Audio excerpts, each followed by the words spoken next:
உங்கள் ஃப்ரெண்டுக்கு டெக்ஸ்ட் பண்ணிக்கிட்டே படிக்கிறீங்களா? டிவி பார்த்துக்கிட்டே மேக்ஸ் பார்க்குறீங்களா? இந்த மாதிரி நீங்கள் செய்கிறப்ப உங்களோட பிரெயின் நார்மலாக இருக்கிறத விட அதிகமான அளவில் ஹீட் ஆகுது அப்படின்னு ரிசர்ச்சில் கண்டுபிடிச்சி சொல்லியிருக்காங்க. ஹீட் ஆகுறதுன்னு என்னது? அது பயங்கரமாக அதிகமாக வேலை செய்யுது. அப்போது ஒவ்வொரு தடவை நீங்கள் டெக்ஸ்ட் பண்ணிவிட்டு படிக்க வரப்பையும் டிவி பார்த்துட்டு படிக்க வரப்பையும் நம்மளோட பிரெயின் ஃபோக்கஸ் பண்ணுறதுக்கு ரொம்ப அதிகமான எனர்ஜியை செலவிடுது.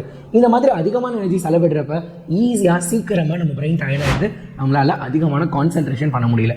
இனிமேல் நீங்கள் என்ன பண்ண போகிறீங்க அப்படின்னா, ஒரு ½ அன் ஹவர் உங்கள் மொபைல் ஃபோனை சுவிட்ச் ஆஃபோ அல்லது ஏரோப்ளைன் மோடில் போட்டுட்டு நீங்கள் ஒரு ½ அன் ஹவர் படித்து முடிச்சுட்டு அதுக்கப்புறம் உங்கள் ஃபோனில் இருக்கக்கூடிய விஷயங்களை பார்த்தீங்க அப்படின்னா, அதாவது at a time a single task, ஒரு நேரத்தில் ஒரு டாஸ்க் நம்ம பண்ணுறப்ப நம்மளோட எஃபிஷியன்சி பல மடங்கு அதிகரிக்குது அப்படின்னு சொல்கிறாங்க. இனிமேல் ஒரு நேரத்தில் ஒரு டாஸ்க்கு செஞ்சு பாருங்கள், டெஃபினட்டாக உங்களோட எஃபிஷியன்சி கூட போது, உங்களோட மார்க்ஸ், உங்களோட பிஹேவியர் எல்லாமே மாறப்போகுது. ட்ரை பண்ணலாமா?